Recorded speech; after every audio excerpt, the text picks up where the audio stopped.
third installment of our teamwork symposium. This symposium is entitled Secrets of Successful Teamwork: What Can Academia Learn from Non-Academics?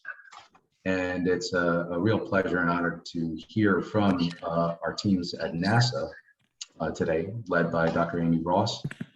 She's going to take a moment and present herself and her team, and we'll dive right into a set of questions that were prepared for the NASA engineers. And even in space, teamwork's important. I hope everyone who's joining can learn a lot from what these hardworking individuals are doing. And please do mute yourselves, and any questions, you're welcome to put them in the chat box, and we will try to reflect them to Dr. Ross and her team.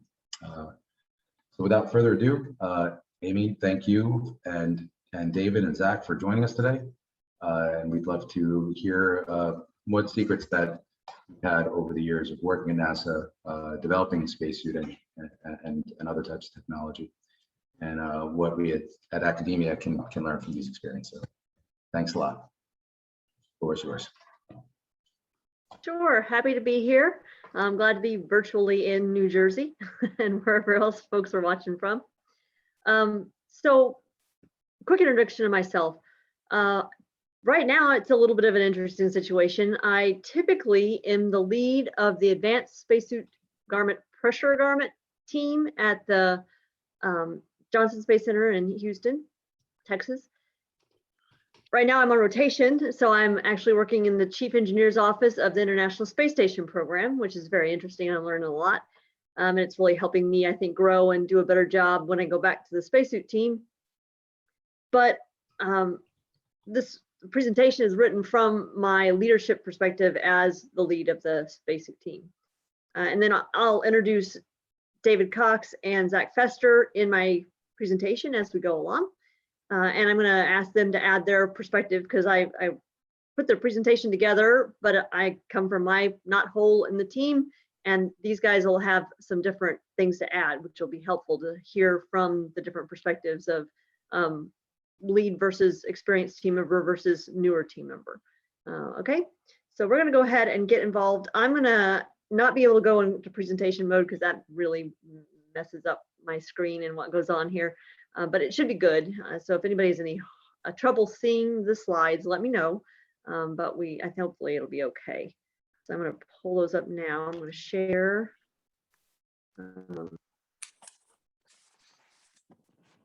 See if I can share a window here.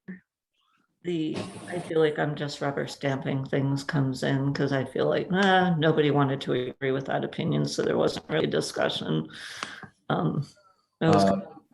Pamela, if you could mute your line, Dr. Strickland, as well as everyone else besides the NASA team, thank you very much. Okay, can you see the presentation now? Yes, Amy, we can. Okay, good deal. So I will full screen, and then you guys are just gonna have to get my attention if you need something.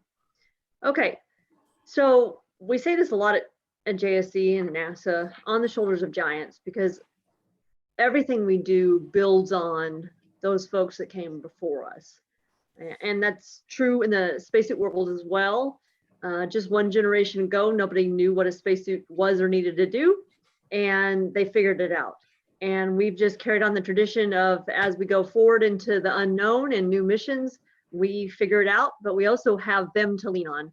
And also we lean a lot on the giants within our team as well. So not just the folks that came before us, but those walking along with us.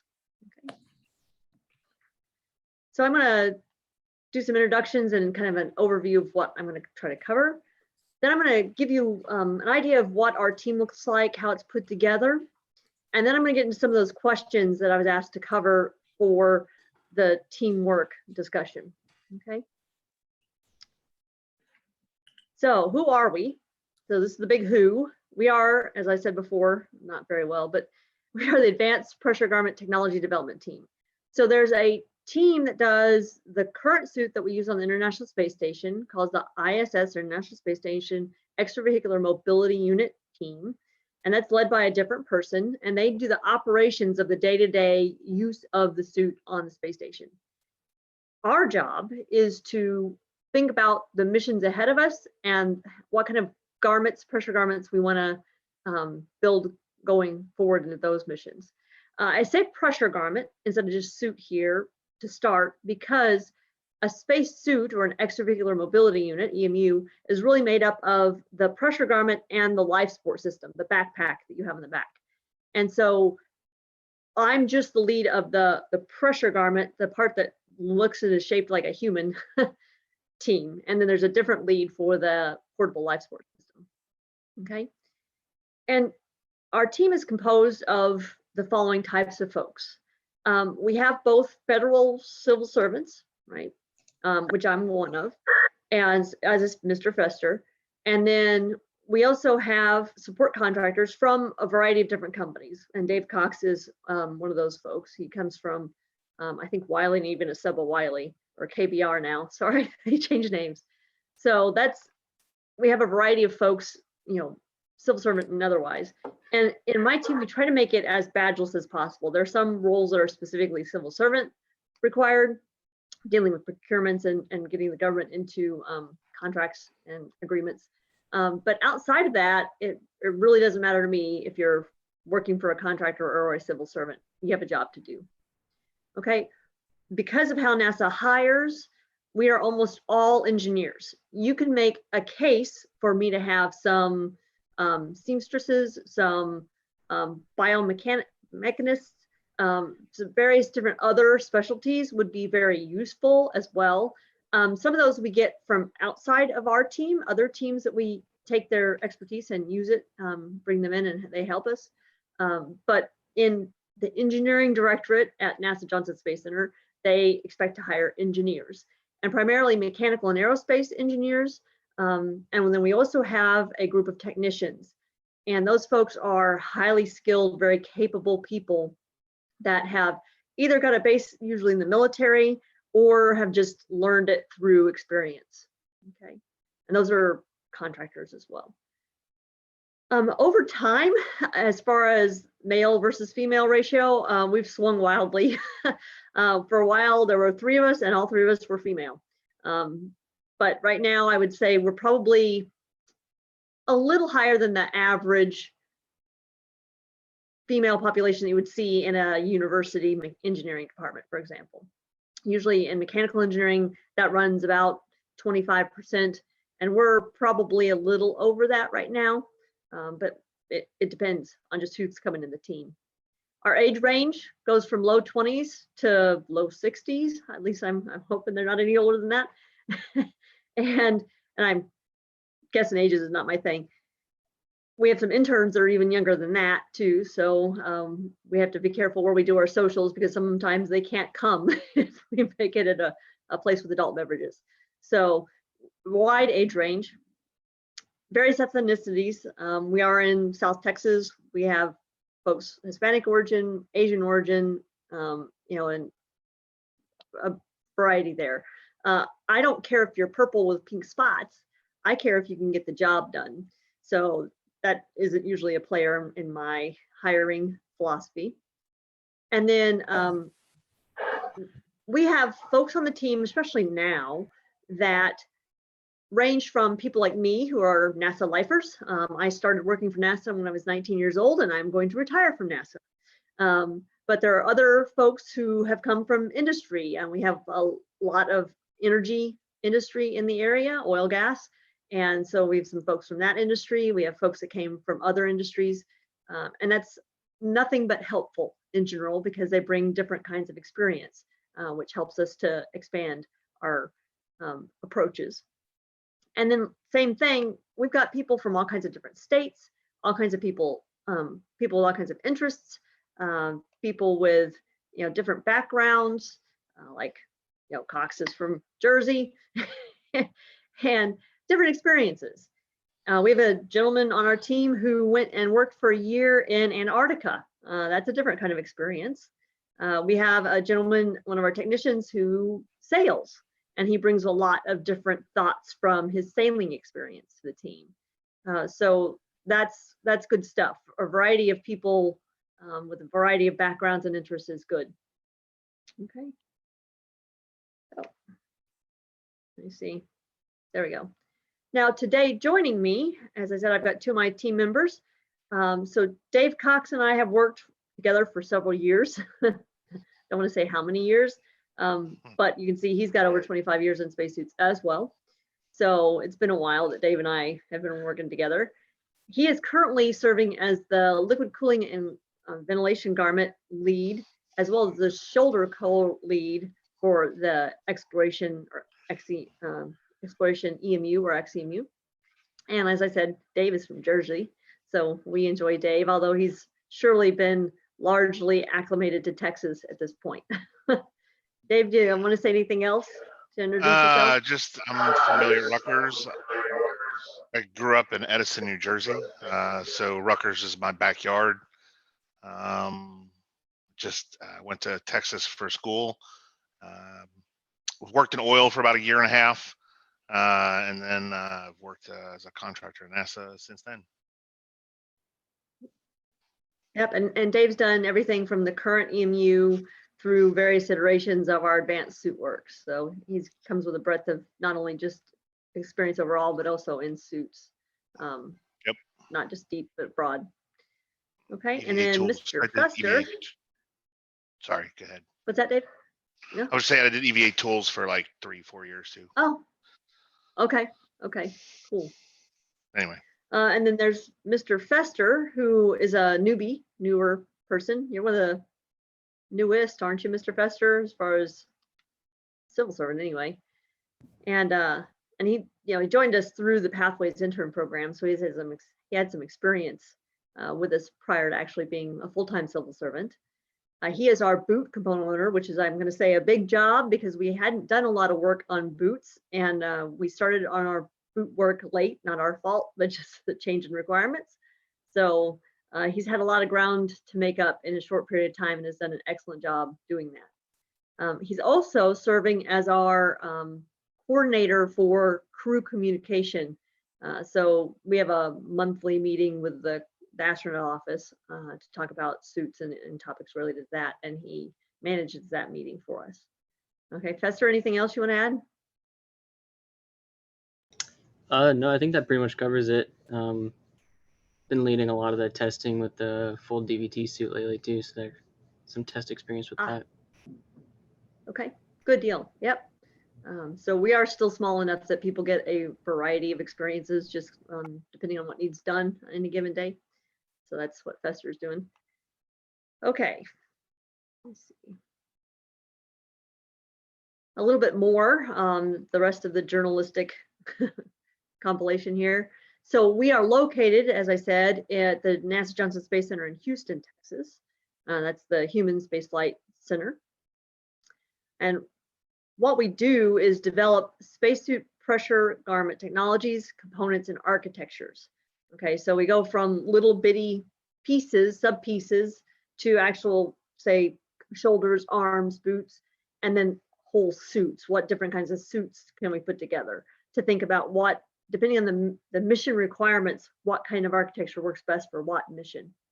Okay, and it's all in support of future human space exploration missions. Okay, so we've had a variety of different locations that we were going to be sent with our suits, and trying to figure out how to build the best suit for that, where you're going and what you're doing. So that environment as well as the activities you want to accomplish. Okay, and we're funded largely through NASA headquarters, either Human Exploration and Operations Directorate or the Space Technology Missions Directorate. So those are just two different big funding sources up at organizations, funding sources at headquarters. Most of our recent funding has come, and recent I'm saying the last probably, I don't know, 5-6 years, has been coming through HEO for the exploration EMU, XEMU project. Okay, that's not always true. In the past, we don't always have a big project, and so we have to get little buckets of money for, very much like the university environment. I have to put in proposals to get money to do this work or money to do that work or money to do that work. So I have to figure out who's going to help me with what activities. Okay. Now, engineers like to define systems by where you draw your dotted line. And there's different ways to talk about the suit team. This is one way to do it. This is basically our management line. So there's NASA headquarters, then our center, then our directorate, and then our team. And you could have some more layers in there if you wanted to, but that's just one way to break it down. That's not how I'm going to talk about it mostly today. Then another way is our funding sources or how our money flows. So it comes from HEO down to extracurricular activity, down to our project, to our team, right? So if you're talking about budgets, this is kind of how the team works. And then you could also think about it as far as more down and in project. So exploration, extravehicular activity, XEVA, exploration, extravehicular mobility unit, XEMU team. And then within the XEMU team, there's the pressure garment team. And then we have a leadership team in there. Where I'm going to draw that dotted line and where we're basically talking today is going to be kind of this dotted line around that pressure garment, the suit team, and then the suit team leadership. Okay, so I'm taking kind of a very myopic view, very close to home view. Now here's some faces. So back in 2001, here's little me with my mentor Joe Cosmo, and we had our technicians. We had 4 technicians at the time. So at the time, our team for pressure garment, the suit, was Joe and me as the engineers and 4 techs. And that was it. That was us.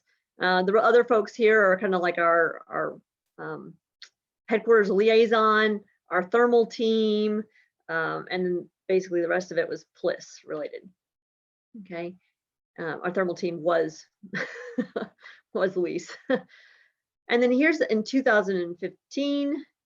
So this is when actually our somebody I've been working with for a long time, Dr. Newman at MIT, but she was our associate, our deputy director, deputy administrator for NASA when we got the Z2 suit in. And you can see the team here pretty much. There's a subject, and then here's me with some of the folks. I don't think this wasn't everybody, but this was some of us, technicians and engineers. Okay, and then here's in 2018, the team, the Saturn V. And I will say that since 2018, the team has probably tripled in size. So we have gone through a large growth for this particular project that we're working on at XEMU. Okay. So I've been, a little bitty team is up to a great big team. In fact, I've done some field testing where we had well over 100 participants involved from various centers and universities, as well as different JSC centers. I said that. Okay, so organizational structural wise, this is kind of how it works. Right now I'm indicating Mr. Rhodes, who's serving as the team lead while I'm on rotation. But we have it broken down into different groups as far as the function they're trying to serve. The big ones are the test team and the hardware team. So the test team is responsible for everything you need to do a test. So how do you plan the test? How do you, somebody to actually execute the test? All the support equipment you need. So test support equipment, ground support equipment, flight support equipment to actually do the testing. Whereas the hardware team is the team responsible for the designs of the different components of the suit. And so that's where Mr. Fester and Mr. Cox live primarily, is in the hardware team. Okay, plus there's some support teams around. This is systems engineering and integration. And this is our lab operations manager and technicians, as well as the folks who help us just kind of keep the team rolling along. So they help manage our support contractors, project planning and control, logistics, configuration management, and of course you need an admin to help you to keep all this together. Okay. When the team was smaller, this was much flatter. It's not real deep right now as it is, but basically me as lead talked to each individual on the team, and then the team got large enough that wasn't effective anymore. So that's when we went to this org chart. Okay. And this is what we do. So this is what we make. This is kind of going back in a planetary suit, planetary walking suit kind of lineage of the different suits we've come through to get to where we're headed today, which I don't have on this chart. But there's the Mark III, the Waste Entry I suit, the Reentry I suit, Z1 and Z2, and you can kind of see the time frame over which all these suits came. For a long time, my suits to work with were just the Mark III and the Waste Entry I suit. But then as we started building toward the XEMU, we needed to get more hardware to test different plans and thoughts. And they may look a lot the same to you on the outside, but you know, Dave, Zach, and I can see all the little iterations that play into us figuring out which configuration architecture is the right way to go. Okay.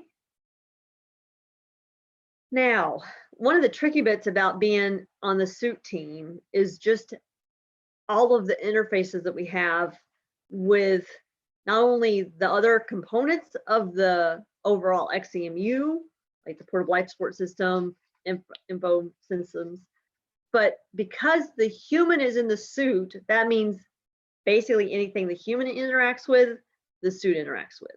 So the vehicle, tools, rovers, test systems, the lander, habitat, all of that stuff, all is part of what we have to coordinate because we are where the human is as a suit team.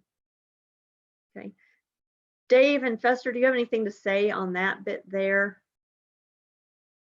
I find this to be one of the challenges. Not really. I mean, just, you know, it shows the breadth of everybody that we interact with. You know, it's not just, I mean, even though that we're the suit, it's a system level problem. This kind of just reminds me of kind of the dust mitigation problem that we're still trying to address for our planetary suit. You know, we try to get technology that focuses on the suit, but it's really a system level thing. You can't just rely on the suit to try to not prevent lunar dust from getting back into the cabin. Yeah. So kind of like what Dave is saying, we don't get to be spacesuit specialists. You'd think we would. We are really jacks of all trades. We have to know a little bit about airlock systems. We have to know a little bit about how you run a crewed vehicle and what you interact with. We have to know a little bit about robotic assistants, what they can do, what they can't do, how you would interact with them on EVA, what kind of help they can give you or not. We have to know about the lander, those systems there, how the suit fits in the lander, how the human operates the lander, how you get in and out of the lander, all those things. So it goes on and on, which is part of the fun of it because I like to learn things and it's fun to dig into, okay, what is your rover and how is that going to work? And, you know, okay, how do we put the suit in it? But it's just a lot of interfaces. So communication is key in our team, not just internally, but externally as well. And you'll see that coming up. Okay. Now, when we're talking about team and teamwork, I get to cheat.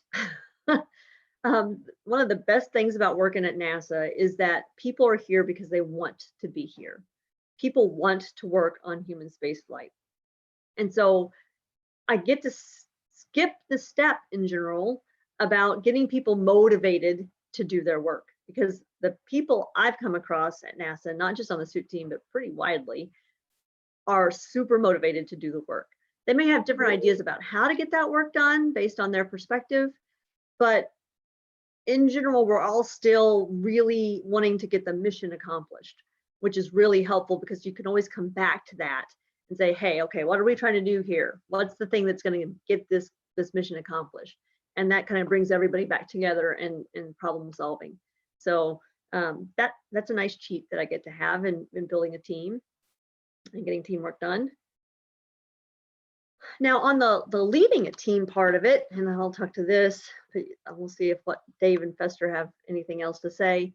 I would say as the team got larger, one of the things I realized that I needed to do, and I'm an introvert, so this was not an easy thing for me to do, because I'm usually all about, I take care of myself, get my business done. But no, as a leader, I had to think wider and make sure everybody's coming along with me. Is what kind of culture do we want to have? What kind of expectations do I have for the team and how they behave? And then I have to make sure that's clear as well as practice it. And that's not always as easy. It's easy. It's really easy to say what you want people to do, but it's not always easy to do it yourself sometimes, especially like when we talk about the hard conversations that need to be had. As the boss, a lot of times my job is having those hard conversations. So that's important here to realize that when you know how your team wants to work, you have to also act that way. It's fairly straightforward, but there's a lot of groups that have expectations on a wall, and then their bosses don't behave that way. So if you expect it, you have to do it too. For me, because I came out of a usually much smaller team, learning to delegate was a key skill that I had to develop. I don't know if you guys ever experienced this going through school and you had to do a group project and you were the kid that always had to do the work because you knew it wouldn't get done if you didn't do it. Okay, that's how I grew up. And so I'm used to stepping up and doing what needs to get done. When there's so much to do, it gets so big, you can't act that way. And so you have to learn how to create those org charts and learn how to delegate those responsibilities, and then learn how to make sure you're getting the right communication to understand if the delegated authority is being used properly. So that was a big piece of it. Being a good mentor. So I try to have an open door. I try to answer questions as quickly as possible, from everyone down to the newest intern up to my most senior team member. If they have a question, as a leader, my job is to make sure that they're getting the answers they need when they need them. And I try to do that. It gets overwhelming because there's just a lot to do, and sometimes you have your own work to do, and so you have to manage to give yourself the time to do your own work, or give yourself little enough work in that delegating skill that you can also make sure you're doing that good mentor role. And then one of the things that was interesting in the lead job is it felt like I was just a communication hub. I took information from above me, made sure the team got it, took information from the team, made sure the managers above me got that information, and tried to make sure that I was sharing it in a way that was productive both directions. That's a job. It's an important job, but when you're used to making something, doing something, just talking didn't seem like work, even though it is work. So just accepting that is a worthwhile contribution to the team was key to me being satisfied with that I was doing my job in this lead role. Okay. Any Well, I was going to input from say, you? yeah, I was going to say, learning to delegate is an essential skill. It's something that I still struggle to do, because if you want it done right and you think you can do it right, but you got it, as it also relates to giving yourself time to do your own work. You have to learn to delegate so you can do your own work. And then there's and also in terms of leadership, there's essentially that I've seen roughly two types of leaders. There's the ones that are kind of micromanagers, and the other ones that just tell you what to do and go do it. Amy, from my experience, has been one of those managers that entrusts you to know what you know, and if you need help, come and ask for it. If not, go off and do what needs to be done and meet me here at this date, with your product. And some people thrive under that. Some people need the micromanaging manager. It's just individual people. So you gotta have to adjust your leadership to the employee sometimes, your leadership philosophy, to try to make them be the best they can be. Yeah, that's a good point. There's a class we have at NASA called situational leadership. And so, if somebody's newer and knows less, they need more of that micromanagement, right? And so you need to be there for them with that. But if somebody's an experienced team member, like Dave is and Zach is quickly becoming, you need to back off. If you're micromanaging somebody who knows what they're doing, you're just going to make them mad. That's not what you're there for. So that's a good point, Dave. Thanks. I have a pretty smart team, so in general, and I've got some folks that help mentor below me too. So that helps a lot. I get to kind of stay higher level a lot of the time now. But I've been there, teaching some of the engineers back in the day when I had the capability to do that, sitting over a table with a suit in front of us and, step by step, here's where these screws go, kind of a thing. Okay. Yeah, I mean, if I can add one thing here too, leadership doesn't always wait for you to have X numbers of years of experience. Sometimes you find yourself in a situation where you have to lead, maybe before you think you're ready. And I think that kind of ties into the leadership you're experiencing from whoever's above you and the mentorship you're getting. So always be thinking, in whatever situation you find yourself in, if you found yourself in a position where you had to make a choice, what information would you need to make a data-driven decision? Because you never know when you're going to find yourself in that spot. Yeah, Zach has experienced this for reals because we've made him, leads of things and with just a very few years of experience, and he's done a bang-up job. But if you don't feel ready to lead and if you don't think you know how to do it, the thing to know is that everybody's just trying their best. And if you're clear on what your job is to do, and you're the belly button responsible for getting it done, then you can figure out what needs to get done to get there in the end. Have some team members on scary. speed dial. Yeah. Ask questions. We'll get to that. That's coming up. Exactly. Okay. And you mentioned ask questions. I mean, even with my experience, there's people that I call to ask questions. You never always be a life learner. Always be willing to learn. Yep. Yeah. And never be afraid to ask questions. Right. Along with being a good mentor is being mentored, right? I still have a mentor to this day. And I've got 25, like Dave, plus years of work experience.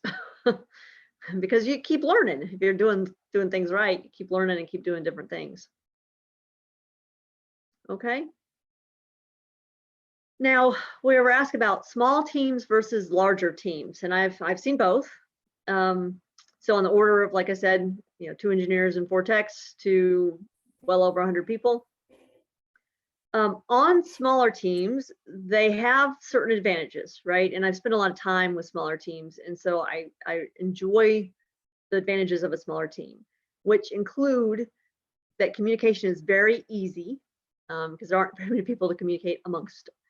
The team stays very focused because, again, communication is easy, and you're all probably working on the same thing.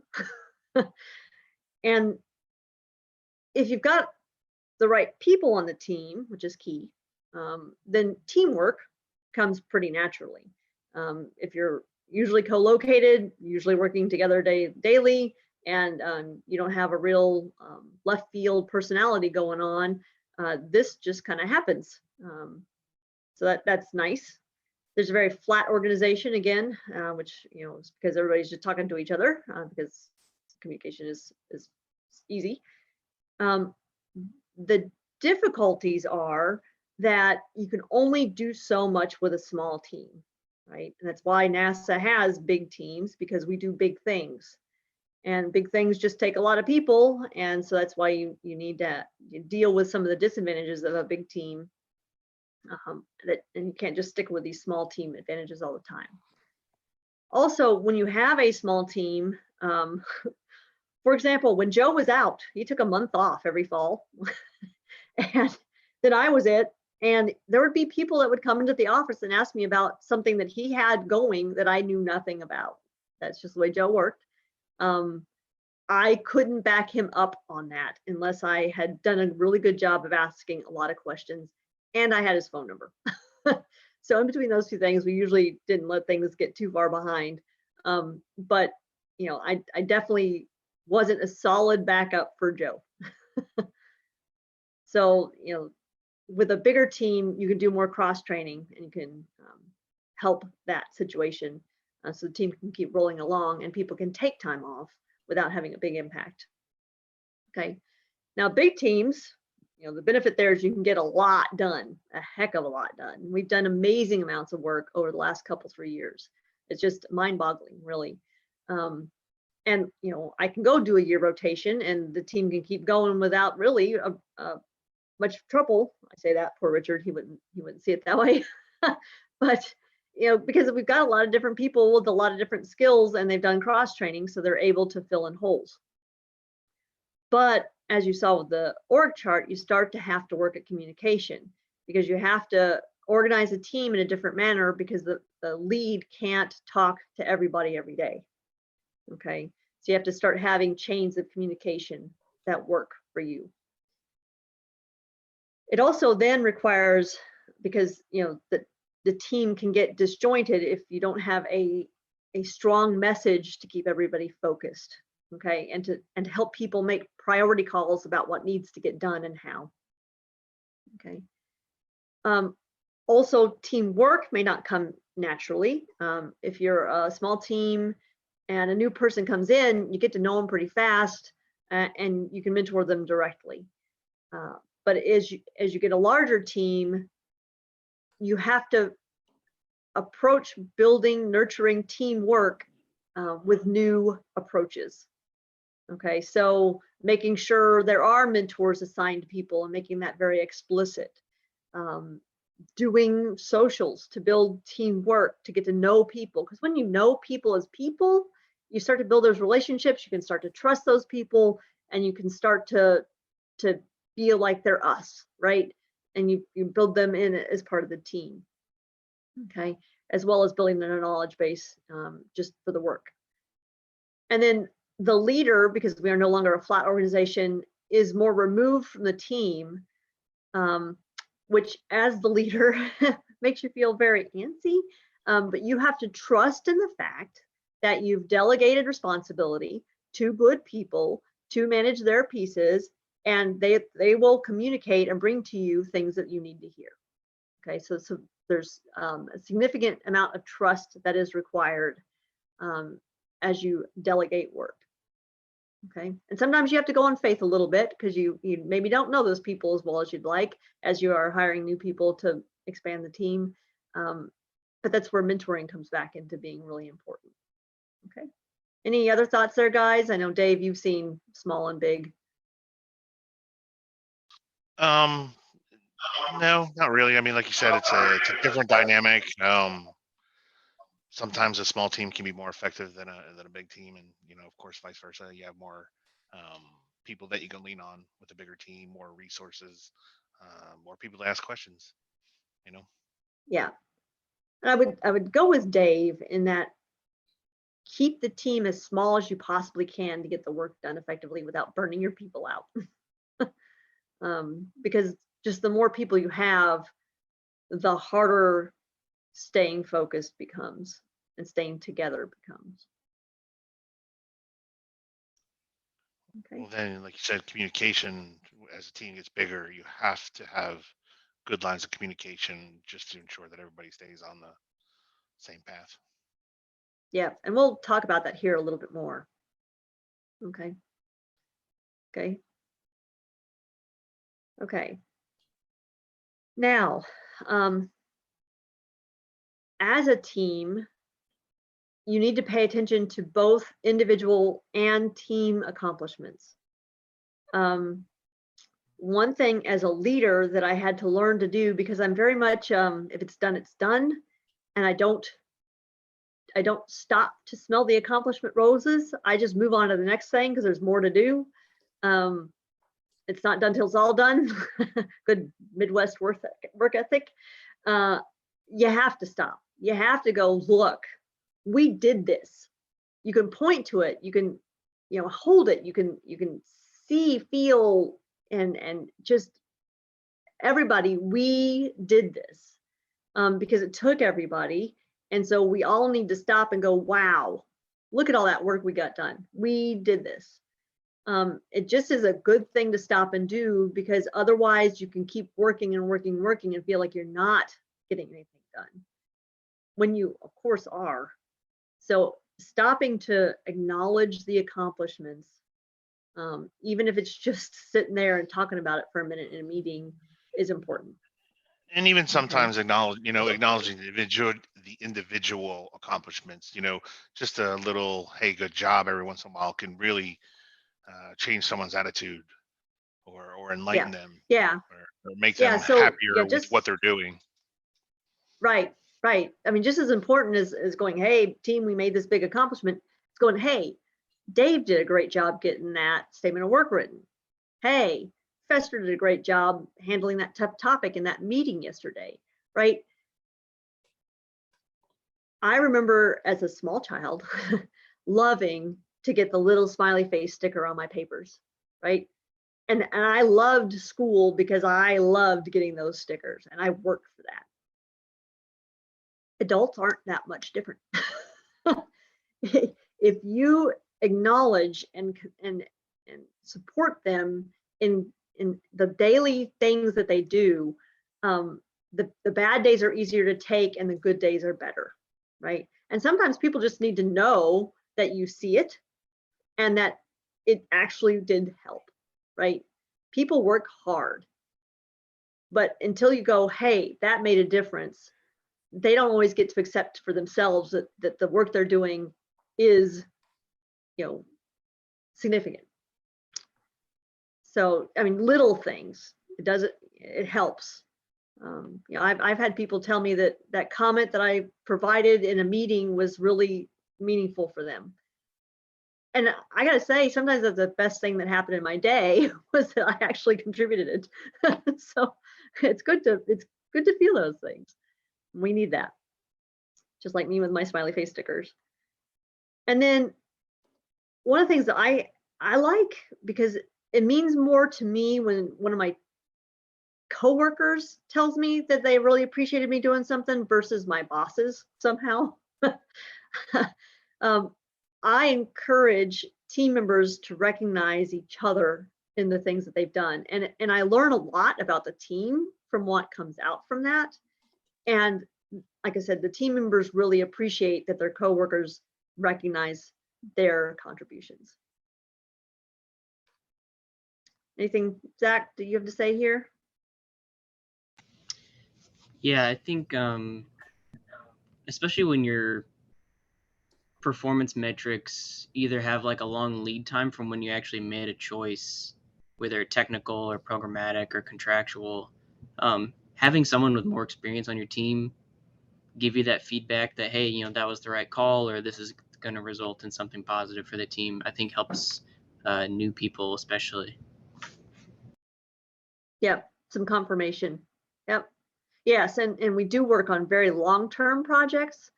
And so sometimes if you wait to get to some of those big accomplishments to tell people they're doing a good job, you wait a long time.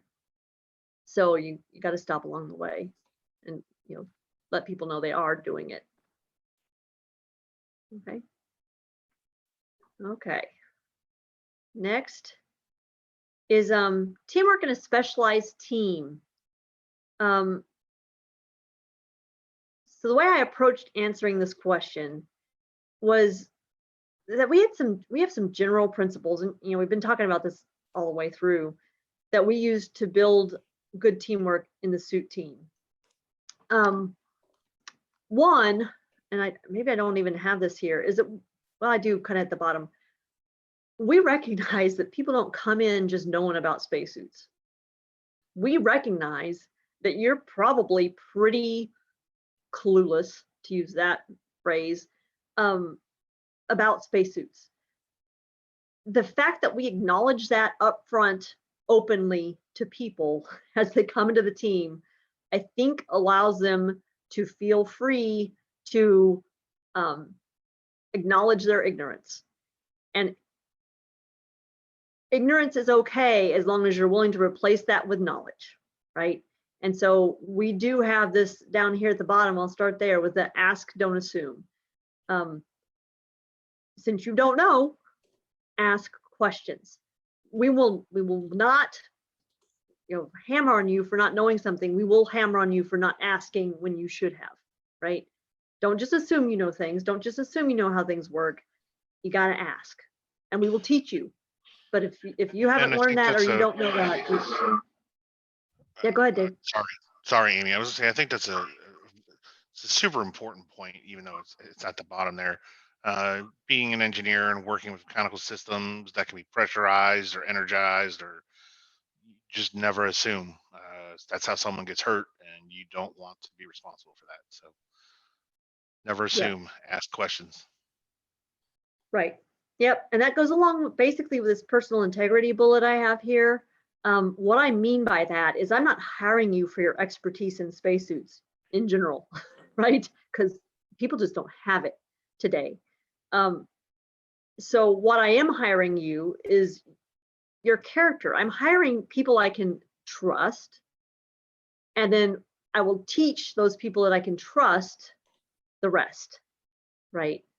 And so I need personal integrity coming into the team because we are building life support hardware. We do testing with humans in the loop. I have to believe that you are going to make the right decisions as best you can, right? So, and that you will learn as you go so you can make those good decisions. So that's key here as well. Another part of that is because trust is a big part of our team in the specialized technical team. Those relationships, again, are important because that's one of the ways that you can build trust. Okay, and again, we use team socials as one of the ways to do that, as well as just how we interact in the team in the office when we get to be in the office. So that's a good way we build teamwork as well. And I was also going to say something about the relationships too. Sorry, Amy. I was going to say something about the relationships. I mean, I know engineers sometimes can be introverts, and me coming from the East Coast, you guys East Coasters are not necessarily. I mean, we're social, but you don't talk to random strangers. That is something I had to learn living in the South. That is commonplace. And when someone asks you, how's your day going? They're genuinely asking. And so you got to sit there and it was a skill that I had to learn to sit there and, how's your day? How are your kids? I mean, not that I didn't care, but being from the Northeast, you're not, some people, there's a lot of people. I'm sure you guys know that. And, it can be difficult with strangers, let's say. So building relationships, just something you might have to work at, but it can, the effects that can have, and to work with someone and to get them to help what you want to do. I cannot understate the importance of that. Anyway. Yeah. Two things on that, Dave. That's a good point. I'm a very cut to the chase, get her done kind of person. I'm very objective focused. So I tend to jump right into what I need you to do for me or what information I need from you. And it's worth the time to build those relationships. I used to hear about networking and it used to bug me. But networking is really nothing more than getting to know people so that when you talk to them about what you need, you've got people out there in the world who can help you. And that's really kind of what experience in a job is largely about. Sure, there's a technical knowledge, but it's also who you know. Because I can reach out to a variety of different organizations within Johnson Space Center and outside, and I just can call somebody up and say, hey, this is what I'm trying to get done. Can you help me here or point me to the right person? And just because I know that person by name, have started to build a relationship with them or have built, then I can get my work done so much more effectively. So, those relationships are big. And part of building a relationship is being respectful of the people you're working with. I have much admiration for everyone on the team because they are motivated, because they are people of good character, because they are trying their darndest to make sure that we are successful. They spend undue numbers of hours trying to get the spacesuit to be safe and to do its job. And I can't repay them for all of that other than through respecting them. So that's part of what I do. And then, of course, there's that chain of command is important. You have to have somebody who makes the decisions. There's always going to be, especially in a specialized technical team, especially with experts involved in that team, some very strong and diverse opinions about what we should do. But there needs to be somebody who the buck stops at, right? Somebody has to take in all that information and make those decisions. And it really helps if the team respects that they were listened to and that those decisions are considered and thoughtful so that everybody can go forward with the decision that was made, even if it wasn't the decision they wanted to get made. Okay. Amy, I just but I wanted also to say that, yeah, go ahead. I just want to let you know we've got about 8 minutes left, so just give me a thumbs up. Yeah, okay. But even with that chain of command, I like to keep an open door so that anybody can come at any time with whatever they want to talk about. For example, the techs. I don't expect the techs to necessarily follow the chain of command in all cases. If I go over to the lab and they need to tell me something, I appreciate when they tell me something, for example. Okay. Now, one of the other questions was how you manage the team through changing team members. And because we have grown rapidly over recent time, this was something we did work with and sometimes struggle with, but I think we've done okay.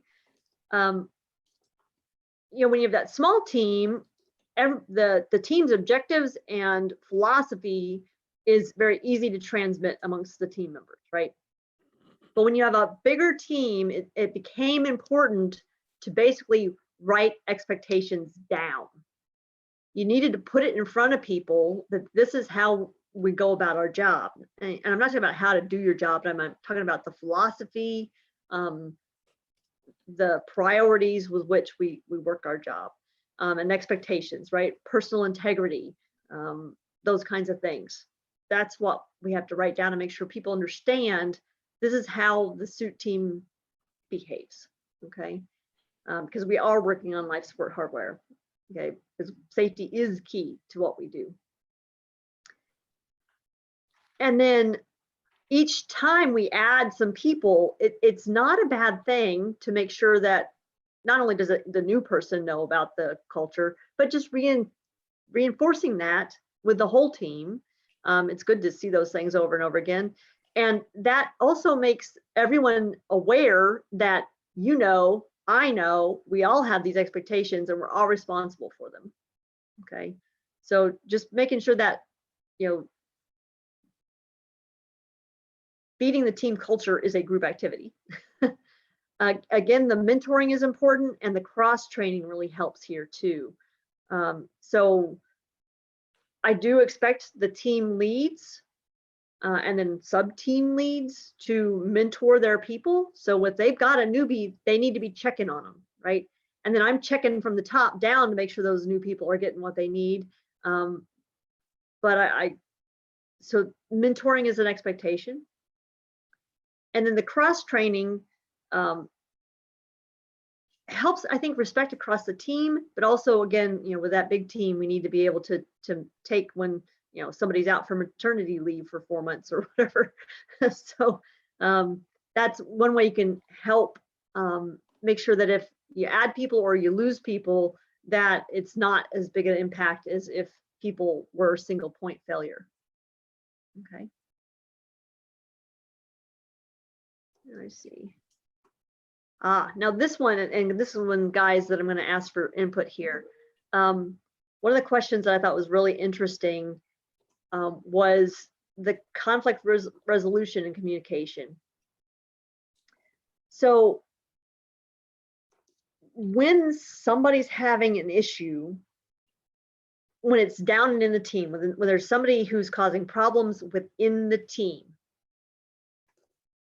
I think from my perspective, it came down to the appropriate level of manager, either the team lead or me as the overall lead, to have the hard conversation.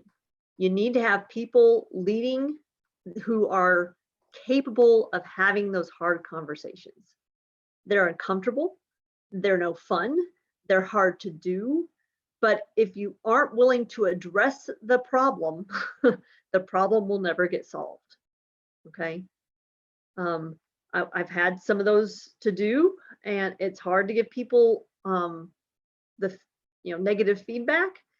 There are classes today that help you with that. My line management, my supervisory management helped me with that, and I also make sure that I've done some brainstorming with the people who are seeing the problem, so that when I talk to the individual having a lot of times I'm talking about an individual that's causing a problem, I give them actions. It's not just you're a problem, right? It's not you're a problem, it's your behavior is a problem.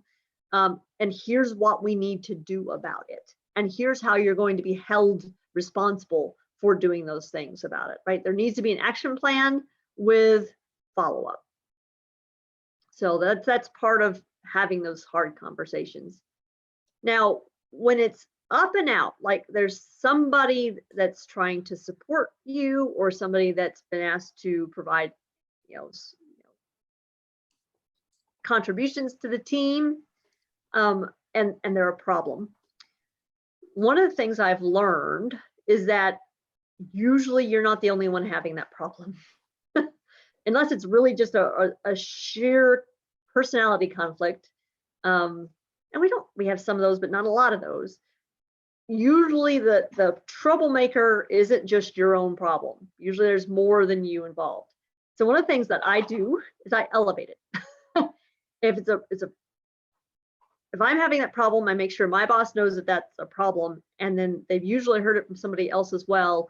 And once it's affecting your ability to get your work done, your boss then has to help you. So I communicate it to make my problem my boss's problem. So and that's helpful, and not just shoving it uphill, but I'm not trying to do that all by myself, right? And a lot of times these are outside organizations or people from outside organizations. I'm talking about outside of our team, right? So that's a big bucket that I'm covering, and having that help dealing with that problem sure is a load off a leader's shoulders. Guys, have you had other experiences or other thoughts about working with troublemakers, conflicts, problems? Go ahead, Dave. Go, Zach. I was going to say, just now we were talking about this, it can sound like we're talking about individuals or people, but if you look at the slide from earlier where Amy was talking about all the different groups that we interface with, Yeah, it's about not only person to person, but team to team and system to system, managing conflict resolution at the technical and sometimes interpersonal level. So I think understanding the context of the problem, whether it's technical or personnel in nature, and how you approach that is situational. yeah. Well said, Zach. Thank you.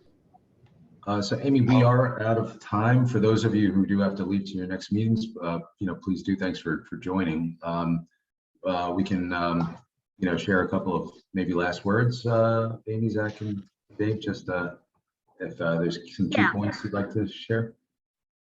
Yep, apologies. We only had one slide left anyway. So I appreciate you listening. I would say, again, motivating a team is probably the key challenge, and I don't have to usually work that because people are super motivated to be here.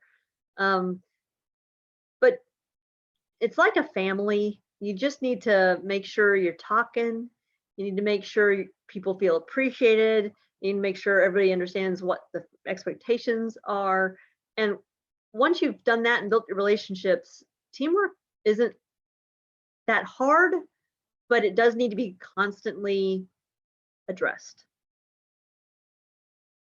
Dave, Zach?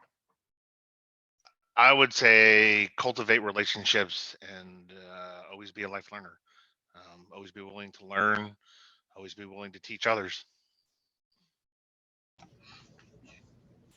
Yeah, and I would say if you're on a team with someone or a group of people, anytime you start an interaction, I think it's always great to identify that everyone is there for the same reason. And if there are any disagreements, it's usually about how to get something done. And it's usually down to details. And so I think establishing common ground anytime you have a technical or interpersonal exchange is always helpful.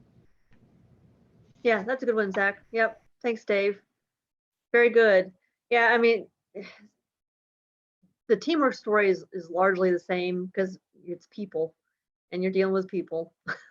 And so the story is going to be kind of similar across. And there's hard people and there's easy people and there's people who have bad days. But in general, what Zach said is very true. Okay, what are we here to do? Are we all wanting to get that done? The answer is yes. Okay, so let's talk about, okay, why you think that's the way to go and why I think this is the way to go. And then we will get to a good answer. Okay, well, I hope that was helpful. Yeah, absolutely. Amy, I think there's been a lot of in the chat. You can see a lot of people saying thank you.